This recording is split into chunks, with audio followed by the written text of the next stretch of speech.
Assalamu Walaikum. Hello friends, how are you? Welcome back to my new video. In this video, I am going to show you how to make text transparent in Microsoft Publisher. Let's get started. Firstly, we have to open a Publisher document. Now we want to make text transparent. Firstly, insert a text, click the draw text box option and insert a text box, then write any text.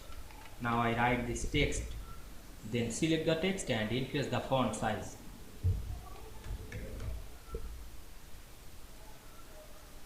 Then applying the bold effect. Then select the text box and select this text. Go to the text box menu. Select the text fill and choose the no fill. Then go to the text outline, choose any color.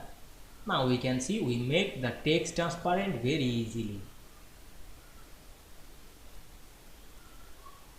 Go to the shape format menu, select the no fill option. Outline, no fill option. Now we can see we make text box or text transparent very easily. I hope you enjoyed the video. Please like, comment, share and subscribe my channel. Thanks for watching.